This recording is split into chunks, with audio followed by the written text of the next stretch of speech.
ప్రజలతో నీవు ఇట్లనము, జీవ మార్గమును మరణ మార్గమును నేను మీ ఎదుట పెట్టుచున్నాను. ఒకసారి ఈ అధ్యాయంలో ఈ వాక్య భాగంలో ఉన్నటువంటి గొప్ప ఆశీర్వాదాలు ఏంటో మనం తెలుసుకుందాం. గత వారము ఏ దారిలో ఎవరున్నారు బ్రీఫ్గా ఒకసారి చూసుకుందాం. భూమి మీద దేవుడు పరలోకం వెళ్ళటానికి ఒక మార్గాన్ని, మరి అదే విధంగా నరకానికి వెళ్ళటానికి ఒక మార్గాన్ని తయారు చేశారు. పరలోకం వెళ్ళటానికి ఆయన ఏర్పాటు చేసిన మార్గమే జీవ మార్గం. నరకానికి వెళ్ళటానికి ఆయన ఏర్పాటు చేసినటువంటి మార్గమే మరణ మార్గం. కనుక ఈ రెండిట్లో మనం దేన్ని సంపాదించుకుంటున్నాం, మనం ఏ మార్గంలో జీవిస్తున్నాం అనేది మనం తెలుసుకోవాలి. భూమి మీద పుట్టిన ప్రతి మనిషి ఈ రెండిట్లో ఒక మార్గంలో వెళ్తూనే ఉంటాడు. తెలియదు వాడికి, నేను ఈ మార్గంలో ఉన్నానన్నది తెలియదు.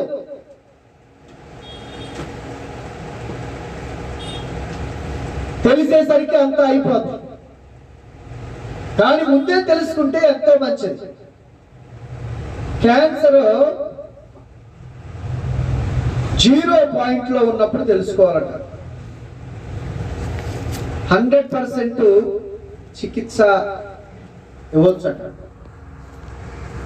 0 నుండి 1 పాయింట్లోకి వెళ్ళిన తర్వాత చాలా ఖర్చు అయింది.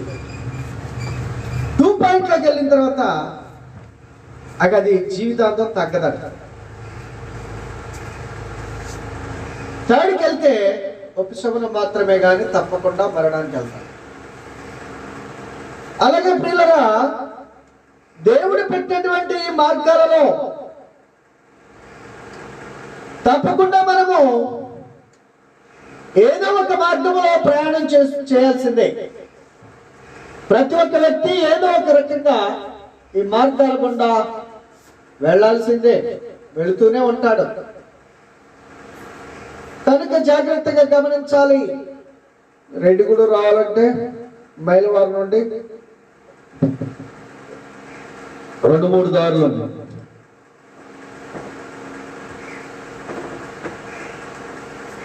కానీ మన ఇంట్లోకి రావాలంటే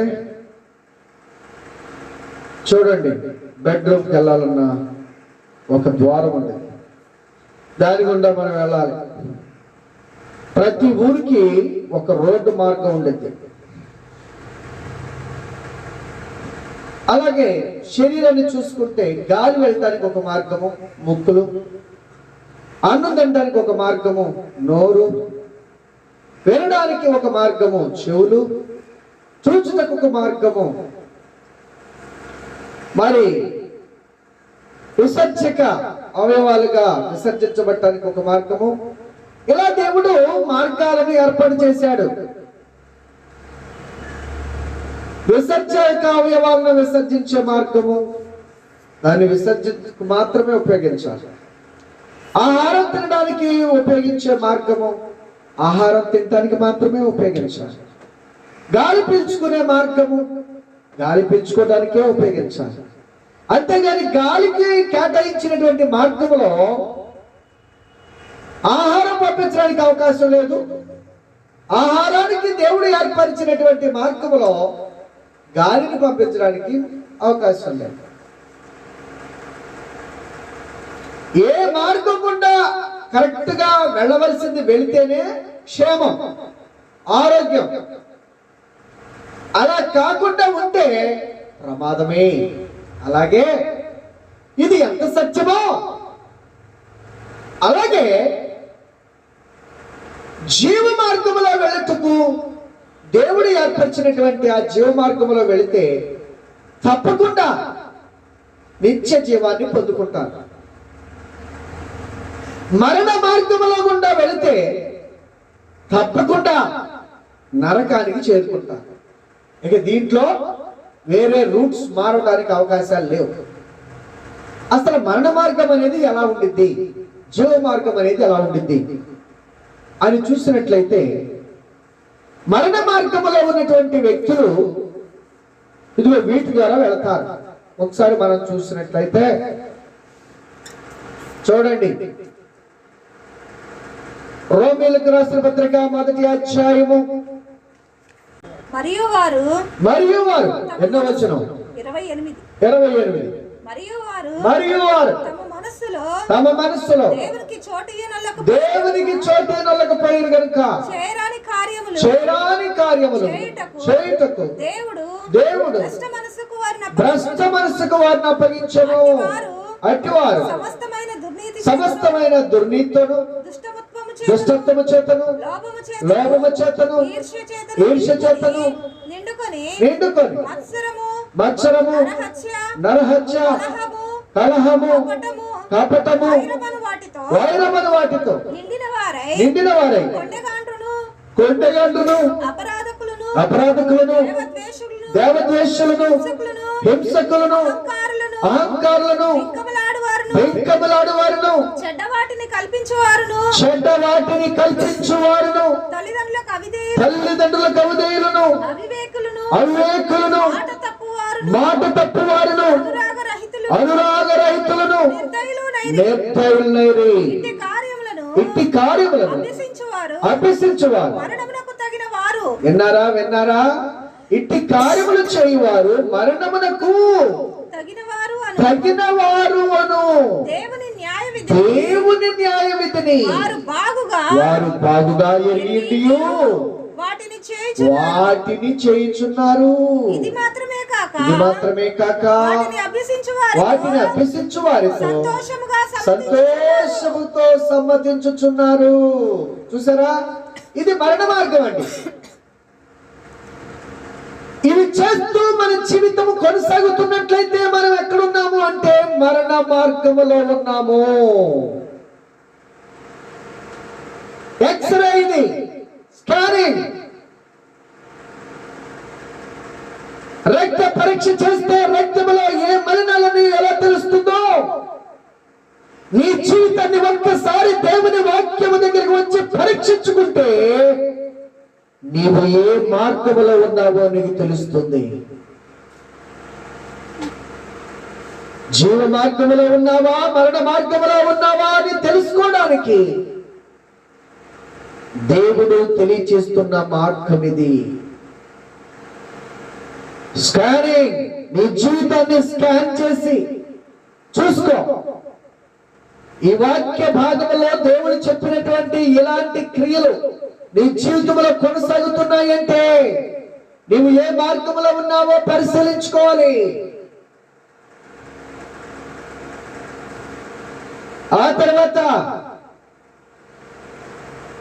గలతీయులకు రాసిన పత్రిక 5వ అధ్యాయము 18వ వచనాన్ని చూస్తే, మీరు ఆత్మచేత నడిపింపబడిన ఎడల ధర్మశాస్త్రమునకు శరీర కార్యములు స్పష్టమై ఉన్నవి. అవేవనగా జారత్వము, అపవిత్రత, కాముకత్వము, విగ్రహారాధన, అభిచారము, ద్వేషములు, కలహము, మత్సరములు, క్రోధములు, కక్షలు, భేదములు, విమతములు, అసూయలు, మత్తతులు, అల్లరితో కూడిన ఆటపాటలు 15 మొదలైనవి వీటిని గూర్చి నేను మునుపు చెప్పిన ప్రకారం ఇట్టి వాటిని చేయువారు దేవుని రాజ్యమును స్వతంత్రించుకొనరని మీతో స్పష్టముగా చెప్పుచున్నాను. చూసారా, ఇట్టి వాటిని చేయువారు దేవుని రాజ్యమును స్వతంత్రించుకొనరు. అంటే వీళ్ళు ఏ మార్గంలో ఉన్నారు? మరణ మార్గంలో ఉన్నారు. మరణ మార్గంలో ఉన్నారు. ఇంకొక లిస్ట్ కూడా మేము చెప్తాను. మరణ మార్గంలో ఎవరెవరు ఉన్నారు? ప్రకటన గ్రంథము 20వ అధ్యాయము 8వ వచనం, పిరికివారును, అవిశ్వాసులను, అసహ్యులను, నరహంతకులను, వ్యభిచారులను, మాంత్రికులను, విగ్రహారాధకులను, అబద్ధికులందరూ అగ్ని గంధకములతో మండు గుండములో పాలు పొందుదురు. ఇది రెండవ మరణం. మరణ మార్గములో ఉన్నవారు, సహోదరి సహోదరుడా, ఏ మార్గములో ఉన్నావో? రెండే దారులు, ఏ దారి కావాలి మానవా? ఒకటి పరలోకం, మరి ఒకటి పాతాళం. ఒకటి పరలోకం, మరి ఒకటి పాతాళం. పరలోకం కావాలా, పాతాళం కావాలా? తెలుసుకో మానవా, తెలుసుకో మానవా. ఏ మార్గంలో ఉన్నావో తెలుసుకో. నీవు అనుకుంటున్నావు, నేను ఆరోగ్యంగా ఉన్నాను, ఆయుష్తో ఉన్నాను, అందంగా ఉన్నాను, ఆనందంగా ఉన్నాను, నాకే బాధ లేదనుకుంటున్నావేమో. కానీ నువ్వు జీవిస్తున్నటువంటి నీ మార్గము ఏదో తెలుసుకోకపోతే నష్టపోతావు. ధనవంతుడు కూడా అలాగే అనుకున్నాడు. ధనవంతుడు కూడా ఎంతో సంతోషంగా, బైబిల్లో ఒక కథ ఉంది, ధనవంతుడు పేదలాజరు అని యేసు ప్రభువు చెప్పారు. అది సత్యమే, నిజంగా జరిగినటువంటి సంఘటన ప్రభు చెప్పారు, కథ కాదు. ధనవంతుడు అనేవాడు ఒకడు ఉన్నాడట, ఇంటి పక్కనే పేదవాడు ఉన్నాడట. ధనవంతుడట తనకి ఇష్టానుసారంగా బ్రతికాడట, బహు సుఖంతో జీవించాడట. ఎన్నడూ దేవుని గాని దేవుని మార్గముని గాని ఎరగకుండా జీవించాడు. దేవుని భయము భక్తి అనేది లేకుండా బ్రతికాడు. భూలోక జీవితమే జీవితమని, ఆ తర్వాత లేదని, ఇక్కడే సంతోషించి ఆనందించి అనుభవించాలని అన్నీ రకాలుగా జీవిస్తూ సంతోషిస్తూ ఆనందిస్తూ అనుభవించాడు. చివరికి చనిపోయిన తర్వాత అతడు పాతాళానికి త్రోసివేయబడ్డాడట. అంటే అతనికి తెలియలేదు అతడున్న మార్గం ఏమిటో అతను గ్రహించుకున్నాడు. నేను బాగానే ఉన్నాను, ఆస్తి పెరుగుతుంది, అంతస్తులు పెరుగుతున్నాయి, పంటలు పండుతున్నాయి, కొట్లు కట్టబడుతున్నాయి, ఇంకా ధనధాన్యములు మేడమింతగా పెరుగుతున్నాయి, నేను అభివృద్ధి చెందుతున్నాను, ఉన్నత స్థానానికి ఎదుగుతున్నాను అనుకున్నాడు. కానీ ఆ మార్గములో దేవుడు లేడని, ఆ మార్గము రక్షణ మార్గము కాదని, అది పరిశుద్ధమైన మార్గము కాదని, అది ప్రభు మార్గము కాదు అని తెలుసుకోలేకపోయాడు. ఎందుకంటే అతడు జీవ మార్గమును ఎరగని వాడిగా ఉన్నాడు. మరణ మార్గం ఏంటో కూడా అతనికి తెలియని వాడిగా బ్రతికాడు. కానీ అతడున్న మార్గం ఏంటి? మరణ మార్గము. ప్రక్కనున్నటువంటి లాజరు అనే ఒక పేదవాడు ఉన్నాడట. అతడు ఆకలి దప్పులు తలమటించాడు, వస్త్రహీనుడై బాధలు పడ్డాడు. గృహము లేక చలిలో, ఎండలో, వానలో తడిసి ఎంతో కష్టపడ్డాడు. ఇంటి బయట వాకిట పడి ఉన్నాడట అతడు. అలాంటి పరిస్థితుల్లో అయినను అతడు దేవుని యందు విశ్వాసం ఉంచాడు, దేవుని యందు భయభక్తులు కలిగి బ్రతికాడు. కనుక అతడు చనిపోతేనట దేవదూతలు వచ్చి పరలోకానికి తీసుకొని వెళ్ళారు అని ప్రభు చెప్పారు. చివరికి వీళ్ళిద్దరూ వెళ్ళారు. పేద లాజరు చూస్తేనేమో అబ్రహాము రొమ్మునట, పరదేశంలో అబ్రహాము రొమ్మున ఆనుకొని ఉన్నాడట. బీద లాజరు ధనవంతుడట, అగ్నిగుండములో కాలుతూ నరక యాత్ర పడుతున్నాడట.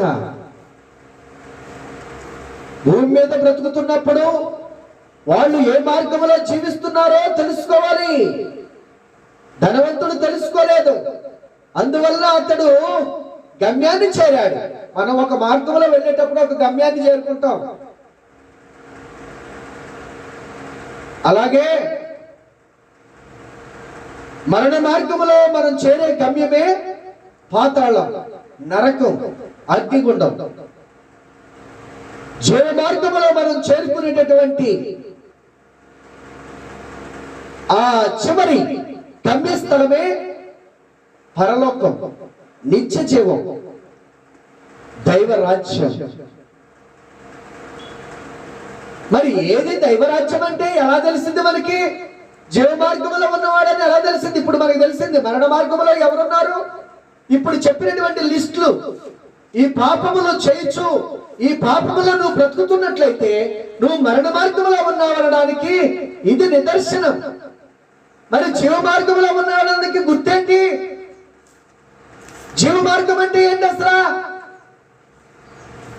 యేసు ప్రభు అన్నారు ఏమని?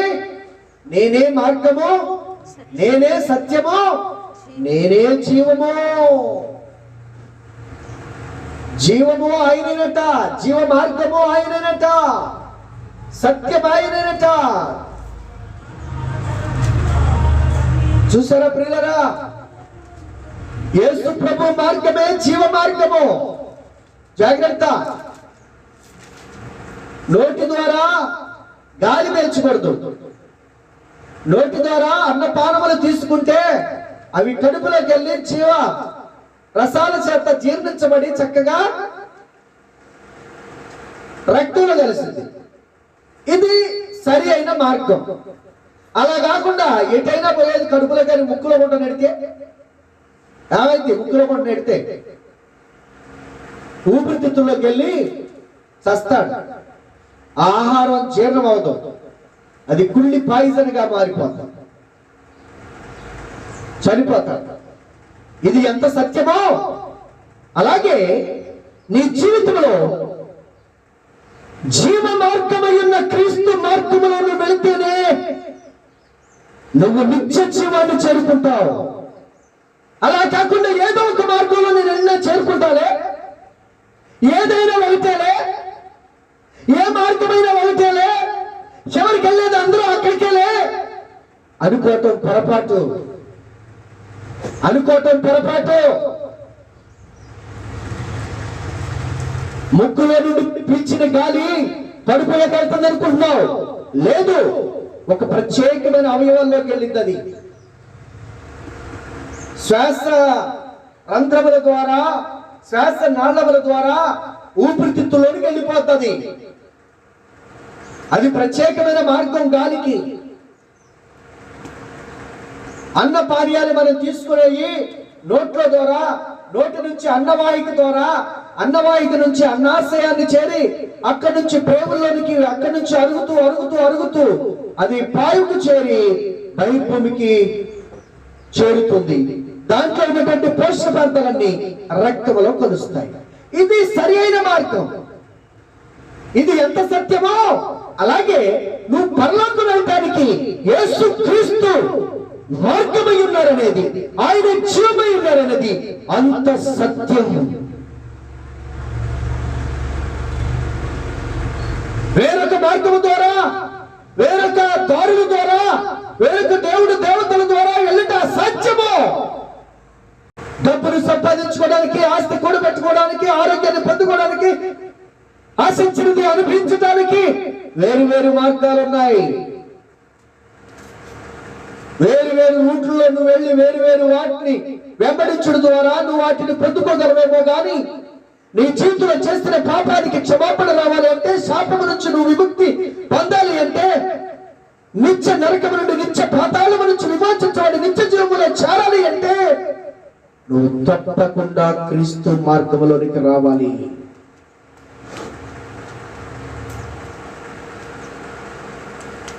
ఎందుకంటే సర్వలోక పాప పరిహారార్థము నిమిత్తము పరిశుద్ధుడైన ప్రభు కలవరి శిలువలో తన పరిశుద్ధ రక్తాన్ని చిందించి తన ప్రాణాన్ని పాపానికి పరిహారముగా అర్పించినటువంటి గొప్ప దేవాతి దేవుడు.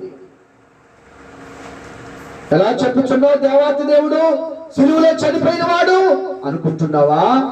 మూడవ దినమున మరలా సశరీరుడుగా సజీవుడుగా తిరిగి లేచారే, అదే దేవుని శక్తి.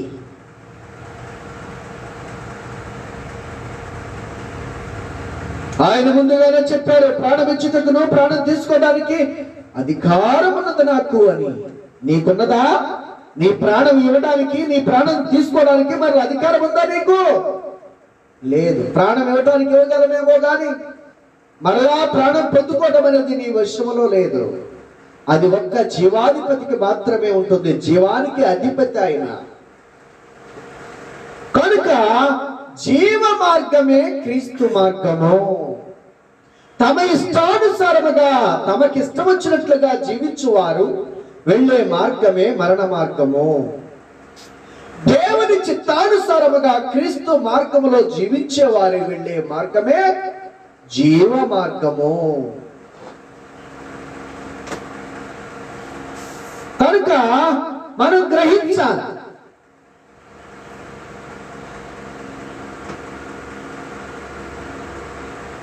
జీవ మార్గంలో ఏమున్నది? జీవ మార్గమే. జీవ మార్గానికి అధికారి యేసు ప్రభు, జీవానికి అధిపతి యేసు ప్రభు. ఆయన అన్నారు, నా ద్వారా తప్ప ఎవడను పరలోక రాజ్యములో ప్రవేశింపలేడు. నా ద్వారా తప్ప ఎవడను తండ్రి రాజ్యములోనికి చేరుకోలేడు. కాబట్టి యేసే మార్గము, యేసే జీవము. ఇంకెవరన్నా చెప్పారా నేను జీవానికి మార్గం నేనని చెప్పిన వాళ్ళు ఉన్నారా?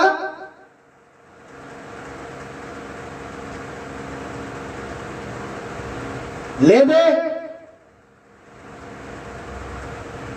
కాబట్టి జాగ్రత్త.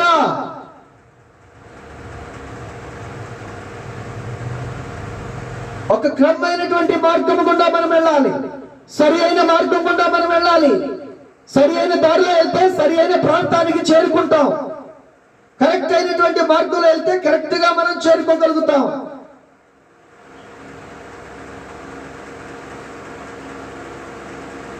జీవ మార్గము యేసు ప్రభు మార్గం. ఈ మార్గంలో ఉన్నాడు అనడానికి గుర్తులేంటండి? గుర్తులేంటి? చూద్దాం. జీవ మార్గంలో ఉన్న వారి యొక్క గుర్తులు చూద్దాం. ప్రకటన గ్రంథము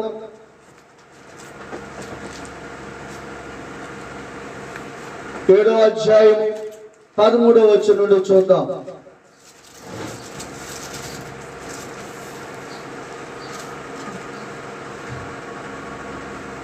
పెద్దలలో ఒకడు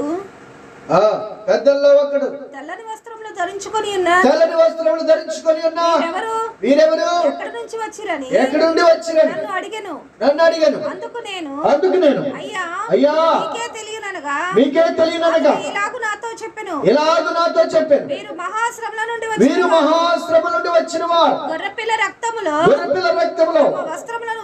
తమ వస్త్రములను ఉతుక్కొని వాటిని తెలుపు చేసుకొనిరి. అందువలన వారు దేవుని సింహాసనం ఎదుట ఉండి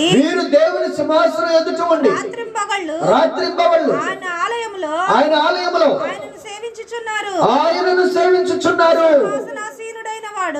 సింహాసనాసీనుడైన వాడు తానే తన గుడారము వారి మీద కప్పును. వారికి ఇక మీదట ఆకలి అయినను దాహమైనను ఉండదు. సూర్యుని ఎండైనను ఏ వడగాలి అయినను వారికి తగలదు. ఏలయనగా సింహాసన మధ్యమందుండు గొర్రెపిల్ల వారికి కాపరి జీవ జలముల బుగ్గల యొద్ద వారిని నడిపించును. దేవుడే వారి కన్నుల నుండి ప్రతి బాష్ప బిందువును తుడిచివేయును. జీవ మార్గములో ఉన్నవారట, శ్రమల గుండా వెళ్ళవలసిన వారట.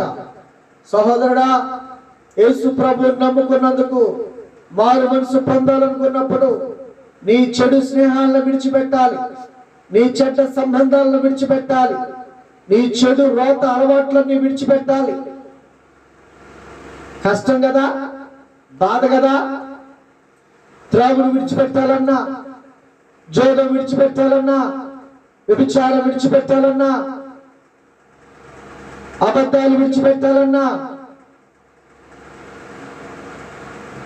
దొంగతనములు విడిచిపెట్టాలన్నా, మోసం విడిచిపెట్టాలి అన్నా కొంచెం కష్టం కదా. తర్వాత కొన్ని గ్రామాల్లో గ్రామ కట్టుబాట్లు, కుల కట్టుబాట్లు, మత కట్టుబాట్లు, వీటి నుండి ఛేదించుకొని మరి మనం జీవ మార్గంలోకి వెళ్ళాలంటే కొన్ని శ్రమలు పడాలి. కొంతమంది చేత ద్వేషించబడతాం, కొంతమంది చేత దూషించబడతాం, కొంతమంది చేత అవమానించబడతాం, కొన్నిసార్లు తిట్టబడవచ్చు, కొట్టబడవచ్చు, వెలివేయబడవచ్చు. ఏంటి ఇవన్నీ? శ్రమలు.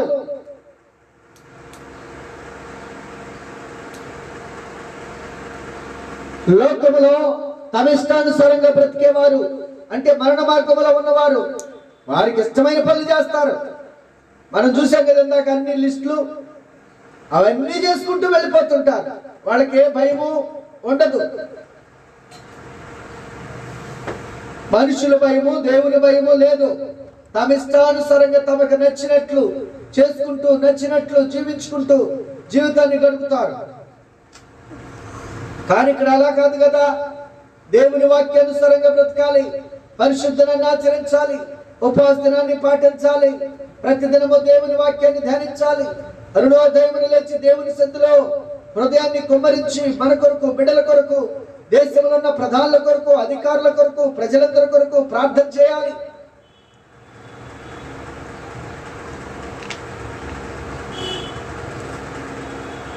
ఇది జీవ మార్గం. తమ వస్త్రములు ఉతుక్కొని తెలుపు చేసుకున్నారంట. అంటే మారు మనసు పొంది చేసిన పాపములన్నీ ఒప్పుకొని ప్రభు రక్తంలో కడుక్కొని శుద్ధి చేసుకొని పాప పరిహారము నిమిత్తము, పాప క్షమాపణ నిమిత్తము యేసు క్రీస్తు నామములో ఆయనతో పాటు సిలువేయబడటానికి గుర్తుగా, ఆయనతో పాటు పాపములో చనిపోవడానికి గుర్తుగా, ఆయనతో పాటు సమాధి చేయబడటానికి గుర్తుగా, ఆయనతో పాటు సజీవుడిగా తిరిగి లేటానికి గుర్తుగా ఉన్నటువంటి బాప్తిసం తీసుకోవాలి. ఇవన్నీ జీవ మార్గంలో ఉన్నటువంటి గుర్తులు. మారు మనసు పొంది ఉంటాడు, బాప్తిసం తీసుకొని ఉంటాడు, పరిశుద్ధంగా బ్రతుకుతూ ఉంటాడు, నీతిగా జీవిస్తూ ఉంటాడు, దేవుని వాక్యాన్ని ధ్యానిస్తూ ఉంటాడు, ప్రతి పరిశుద్ధనాన్ని ఆచరిస్తూ ఉంటాడు, ఉపవాస దినాలను పాటిస్తూ ఉంటాడు.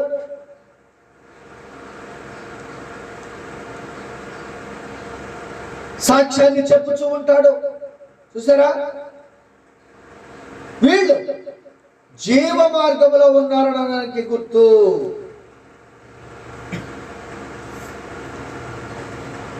వీళ్ళు జీవ మార్గంలో ఉన్నటువంటి వారు. వీరికి దేవుడిచ్చేది ఏంటంటే ఆయనే తన గుడారం వారి మీద కప్పుతాడట. ఆయనే వారిని రక్షిస్తూ ఉంటారట. దేవుడే వారితో ఉంటారట. ఎన్నో గొప్ప ఆశీర్వాదాలు ఈ మార్గాల్లో ఉన్నాయి. ఎన్నో గొప్ప ఆశీర్వాదాలు ఈ మార్గంలో ఉన్నాయి. ఆకలి ఉండదంట, దప్పిక ఉండదంట, జీవజలపు ఓటల యొద్దకు నడిపించబడతాడంట. దేవుని ఆలయంలో రాత్రి బౌళ్ళు దేవుని ఆరాధిస్తూ ఉంటారట. చూసారా? ఎండను వడగాలి అయిన తగలంట. చూడండి, ఇంకా మనం చూసినట్లయితే ప్రకటన గ్రంథము 20వ అధ్యాయంలో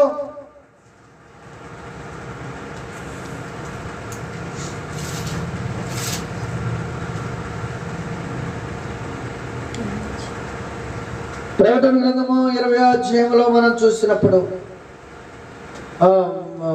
4 నుంచి చదవండి. 4వ వచనం. అంతటా సింహాసనములను చూచితిని, సింహాసనమును చూచితిని, వాటి మీద ఆసీనులై ఉన్నవారికి విమర్శ చేయుటకు అధికారం ఇవ్వబడును. వారికి అధికారం ఇవ్వబడును. మరియు క్రూర మృగములకైనను దాని ప్రతిమకైనను నమస్కారము చేయక తమ నొసళ్ళ యందు నొసలయందు గాని చేతుల యందు గాని దాని ముద్ర వేయించుకొనని వారిని యేసు విషయములో తామిచ్చిన సాక్ష్యము నిమిత్తమును దేవుని వాక్యము నిమిత్తమును శిరచ్ఛేదనము చేయబడిన వారు ఆత్మలను చూచితిని. వారు బ్రతికిన వారై 1000 సంవత్సరములు క్రీస్తుతో కూడా రాజ్యము చేసిరి. ఆ 1000 సంవత్సరములు గడుచు వరకు కడమ మృతులు బ్రతకలేదు. ఇదే మొదటి పునరుద్ధానము. ఈ మొదటి పునరుద్ధానములో పాలుగలవారు ధన్యులని ధన్యులను పరిశుద్ధులై ఉందురు. ఇట్టి వారి మీద రెండవ మరణమునకు అధికారము లేదు. వీరు దేవునికి క్రీస్తునకును యాజకులై క్రీస్తుతో కూడా 1000 సంవత్సరములు రాజ్యము ఏలుదురు. చూసారా, జీవ మార్గములో ఎన్నో ఆశీర్వాదాలు ఉన్నాయి. నువ్వు మారు మనసు పొంది బాప్తిస్మము తీసుకొని దేవుని చిత్తానుసారంగా జీవిస్తే ఎన్ని ఆశీర్వాదాలు తెలుసా, ఎన్ని దీవెనలు ఉన్నాయో తెలుసా? సహోదరి సహోదరుడా, ఒక్కసారి గమనించు. వీరట ఆ క్రూర మృగము యొక్క ప్రతిమకు నమస్కారం చేయలేదట. అంటే చేతితో చేయబడినటువంటి విగ్రహాలకు ఏటికి నమస్కారం చేయలేదు వీళ్ళు. లేదా ప్రతిమల యొక్క పేర్లు వారి నుదుటి మీద గాని చేతుల మీద గాని ముద్రించుకోలేదు వాళ్ళు.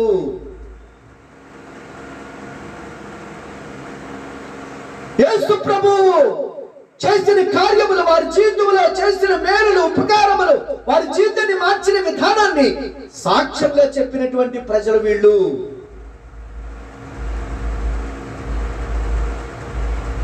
అంతేకాదు సువార్తను ప్రకటిస్తూ, రక్షణ సువార్తను ప్రకటిస్తూ అనేక ప్రాంతాల్లో అనేక మందికి దేవుని యొక్క జీవ మార్గాన్ని ప్రసురము చేసినటువంటి వారు. ఇలా చేస్తుండగా ఒకవేళ ఆ విగ్రహానికి, ఆ ప్రతిమకు మొక్కలేదని, నమస్కారం చేయలేదని శిరచ్ఛేదనం చేయబడ్డారా? ఒకవేళ దాని ముద్ర నుదుటన చేతుల మీద ముద్రించుకోలేదని చంపబడ్డారా? ఒకవేళ క్రీస్తు జీవితంలో చేసిన సాక్ష్యాల గురించి వాళ్ళు సాక్ష్యం చెప్పుచుండగా ఇతరుల చేత కొట్టబడి చంపబడ్డారా? ఒకవేళ సువార్త ప్రకటించబడుచుండగా వాళ్ళు శిరచ్ఛేదనము చేయబడ్డారా? వీరు అందరి యొక్క ఆత్మలను నేను చూశాను, వారు మరలా బ్రతికింపబడిరి అట. ఏమవుతున్నారండి? వీరు మరలా బ్రతుకుచున్నారట. జీవ మార్గములో మరణానికి అధికారము లేదు. మరణము వారిని బంధించలేదు. జీవ మార్గములో మరణించి శారీరకంగా చనిపోయినటువంటి వారు మరలా సమాధుల్లో నుంచి సజీవులుగా తిరిగి లేవటం అనేది మనం చూస్తున్నాము. వారి ఆత్మలు బ్రతికింపబడటం మనం చూస్తున్నాము.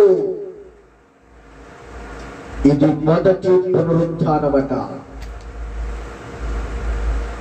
జననములు 2 ఉన్నాయి, మరణములు 2 ఉన్నాయి, పునరుత్థానములు కూడా 2 ఉన్నాయి.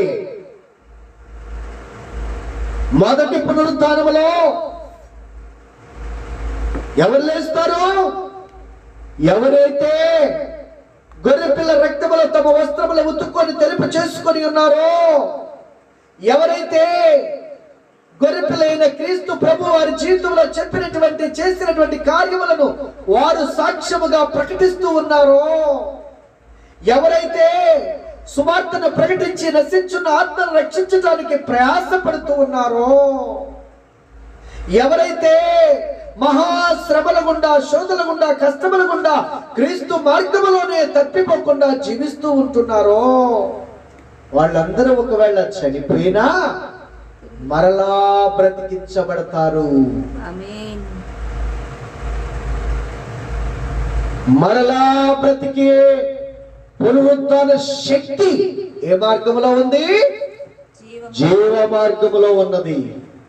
జీవ మార్గంలో ఉన్న శక్తి ఏంటో తెలుసా? నువ్వు చనిపోయినను బ్రతుకుతావు. అదే జీవ మార్గము, అదే జీవ మార్గము. జీవ మార్గములో జీవము తప్ప మరణానికి అవకాశం, అధికారం లేదు.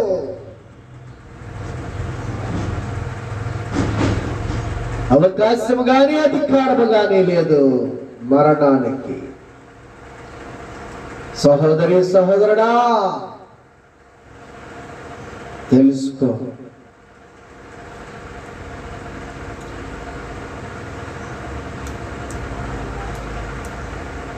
జాగ్రత్తగా గమనించాలి. నీవు జీవ మార్గములో ఉన్నావా? మరణ మార్గములో ఉన్నావా? జీవ మార్గములో ఎన్ని ఆశీర్వాదాలు ఉన్నాయో చూడు. ఆకలి వేయని జీవితము, దప్పిక వేయని జీవితము, జీవజలమును త్రాగే జీవితము, దేవుడే నీకు కాపరి ఉండే జీవితము, నీ ప్రతి బాష్ప బిందువును తుడిచేటటువంటి శక్తి కలిగిన, కృప కలిగిన మార్గము. నువ్వు మరణించిన మృత్యుంజయుడిగా తిరిగి లేపే మార్గము ఏంటంట? 1000 ఏళ్ళు క్రీస్తుతో పాటు రాజ్యం వెళ్తారట. అదే 1000 ఏళ్ల విందు పరిపాలన మధ్యాకాశంలో. అప్పుడు కడమవారు బ్రతకరట. ఎవరు బ్రతుకుతారండి? ఎవరైతే జీవ మార్గంలో జీవిస్తున్నారో వాళ్ళు మాత్రమే బ్రతుకుతారట. అదే మొదటి పునరుత్థానము. మొదటి పునరుత్థానములో పాలు పొందిన వారు ధన్యులను పరిశుద్ధులై ఉన్నారు. వీరి మీద మరణానికి ఇక మరి అధికారము లేదు.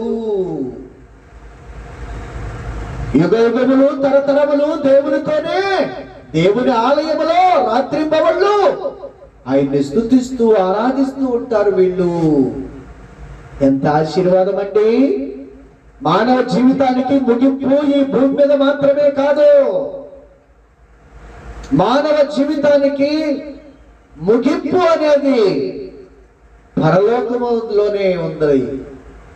అక్కడే ఇక శాశ్వతంగా ఉండేది. భూమి మీద ఇది యాత్ర. శరీరం మాత్రమే ఇక్కడ యాత్ర ముగించుకుంటుంది. ఆత్మకు యాత్ర ఉన్నది ఇంకా. అదే మరణ మార్గంలో ఉన్నవారు ఎలా ఉంటారో తెలుసా? అదే అధ్యాయములో కింద చదవండి. కింద 18వ వచనమా 12వ వచనం నుంచి చదవండి. మరియు గొప్పవారేమి కొద్దివారేమి మృతులైన వారందరూ సింహాసనము ఎదుట. ఇప్పుడు రెండో చూడండి. ఇందాకేమో మొదటి పునరుత్థానం, అది పరిశుద్ధులు వరకే తిరిగి లేస్తారు. జీవ మార్గములో ఉన్నవారు వరకే తిరిగి లేస్తారు.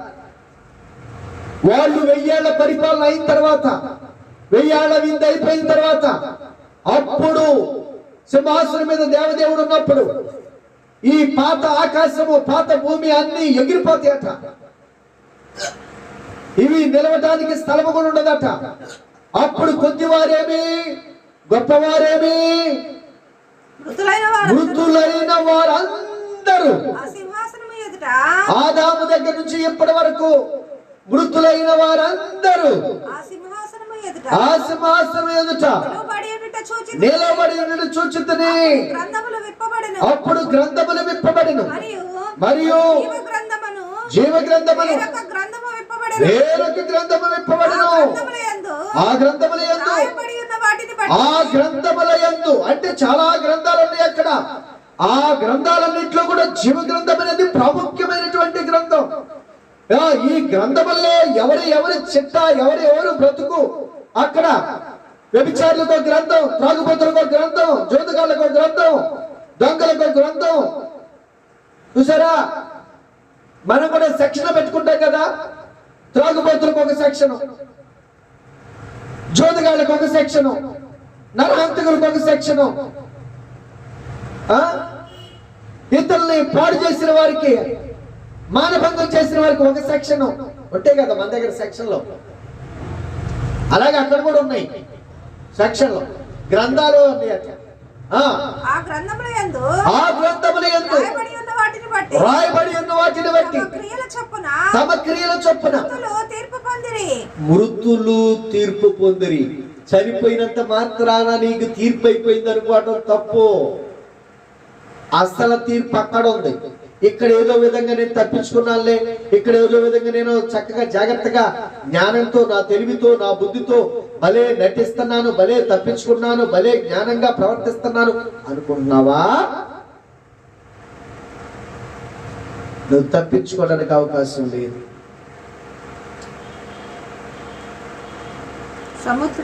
మృతులు అందరూ తీర్పు పొందుతారట. అదేంటి చనిపోయినోడు తీర్పు పొందడం ఏంటి? చనిపోయిన వారు నువ్వు ఏ కార్యములు చేశావో నీ శరీరానికి చావు ఉంది కానీ నీ ఆత్మకు చావు లేదు. రెండవ పునరుత్థానములో కొద్దివారేమి గొప్పవారేమి సకల పాపములు చేసిన వారందరూ, మరణ మార్గములో జీవించిన వారందరూ మరలా బ్రతుకుతారు. బ్రతికిన తర్వాత ఆ మృతులకు వారికి తీర్పు జరిగింది, వారు చేసిన క్రియలను బట్టి. చూసారా? కనుక మానవ జీవితంలో శరీరానికి లేదు శిక్ష, శరీరంతో చేసిన పాపానికి అనుభవిస్తుంది ఆత్మ శిక్ష.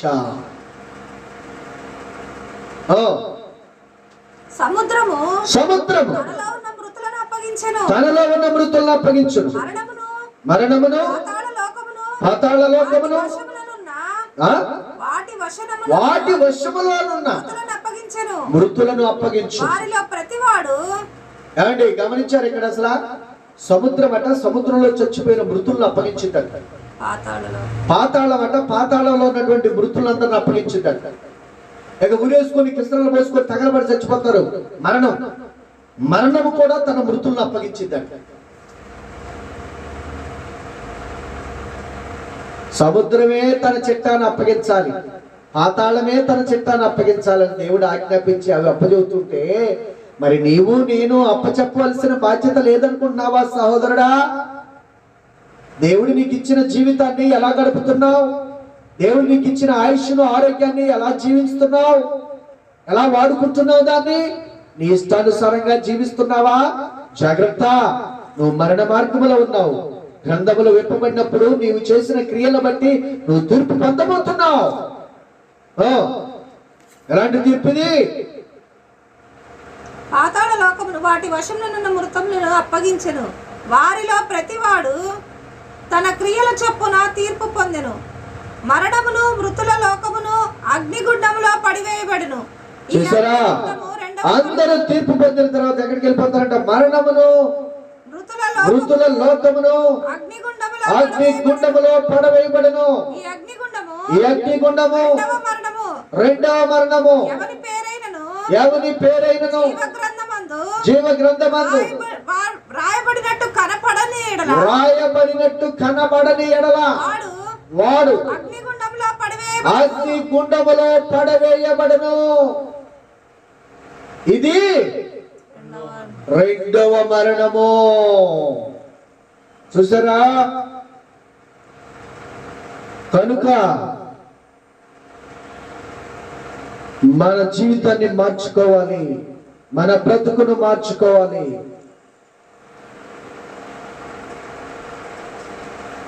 మారకపోతే చాలా ప్రమాదం. రెండవ మరణానికి నువ్వు గురవబోతున్నావు సహోదరుడా. క్రీస్తు మార్గంలోనికి రాకపోతే, ఇంకా నీవు పాప క్షమాపణను సంపాదించుకోకపోతే, క్రీస్తు రక్తములో నీ పాప హృదయాన్ని కడుక్కొని శుద్ధి చేసుకోకపోతే, నువ్వు ఘోరమైనటువంటి స్థానాన్ని పొందబోతున్నావు.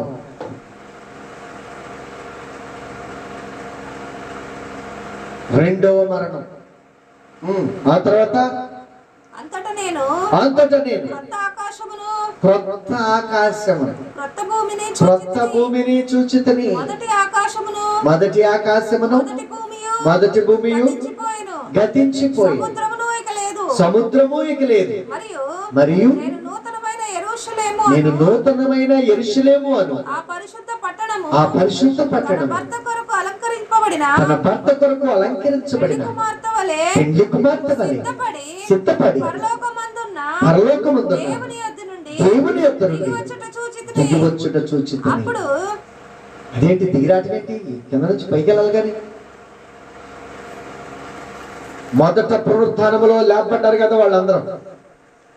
మొదట పునరుద్ధానములోనే పరిశుద్ధులు అందరూ లేపడ్డారు కదా.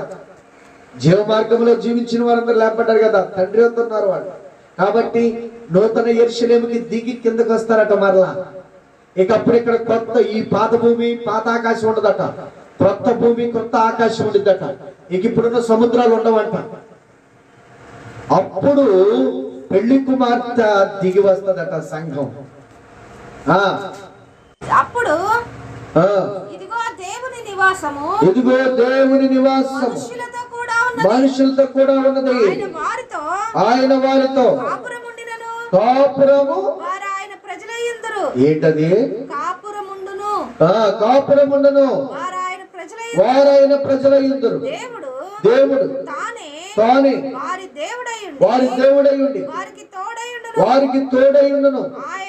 ఆయన వారి కన్నుల నుండి ప్రతి బాష్ప బిందువును తుడిచివేయును. మరణం ఇక ఉండదు. దుఃఖమైనను ఏడ్పైనను వేదనైనను ఇక ఉండదు. మొదటి సంగతులన్నీ గతించిపోయినని సింహాసనముల నుండి వచ్చిన గొప్ప స్వరము చెప్పుట వింటిని. అప్పుడు సింహాసనాసీనుడై ఉన్న వాడు ఇదిగో సమస్తమును నూతనమైనవిగా చేయుచున్నానని చెప్పాను. మరియు ఈ మాటలు నమ్మకమును రాయమని ఆయన నాతో చెప్పుచున్నాడు. సమస్తమును నూతనమైనవా సమాప్తమైనవా? నూతనమైనవిగా, సమస్తమును నూతనమైనవిగా చేయుచున్నానని చెప్పాను. చూసారా? సమస్తమును నూతనమైనవిగా చేయుచున్నానని చెప్పాను. మరియు ఈ మాటలు నమ్మకమును నిజమునై ఉన్నవి గనుక వ్రాయమని ఆయన నాతో చెప్పుచున్నాడు. మరియు ఆయన నాతో ఇట్లా నేను సమాప్తమైనవి, అది సమాప్తమైనది, అయిపోయింది. ఇది చివరి స్టేజ్. ఇవన్నీ జరగాల్సి ఉన్నాయి. ఇది యాత్ర. జీవ మార్గంలో వెళ్తున్నావా, మరణ మార్గంలో వెళ్తున్నావా? వెళ్ళాలి. వెళ్ళిన తర్వాత మొదటి పునరుద్ధానం ఉంది, రెండో పునరుద్ధానం ఉంది. మొదటి పునరుద్ధానంలో పరిశుద్ధులను, క్రీస్తు రక్తంలో కడగబడిన వారును, జీవ మార్గంలో జీవించిన వారందరూ లేపబడతారు. 1000 ఏళ్ల యుద్ధ తర్వాత అప్పుడు కడమ మృతులందరూ కూడా తిరిగి మరలా బ్రతుకుతారు. ఇది రెండో పునరుద్ధానం. ఈ రెండో పునరుద్ధానంలో తిరిగి లేపబడిన వారందరికీ ఆయా గ్రంథాల్లో వాళ్ళు చేసిన క్రియలన్నింటిని బట్టి వాళ్ళకి తీర్పు తీర్చబడింది. తీర్పు తీర్చబడిన తర్వాత వాళ్ళందరూ కూడా రెండో మరణమునకు అప్పగించబడతారు. అదే నిత్య నరకాగ్ని. ఆ తర్వాత పెళ్లి కుమారుడు కోసము అన్నట్లుగా పెళ్లి కుమార్తె అయినటువంటి యెరూషలేము నూతనమైనటువంటి ఆ గొప్ప సమూహము దేవుని యొద్ద నుండి దిగి వచ్చేస్తారు. ఇక వచ్చిన తర్వాత వారికి దేవుడికి వారు ప్రజలై ఉంటారట.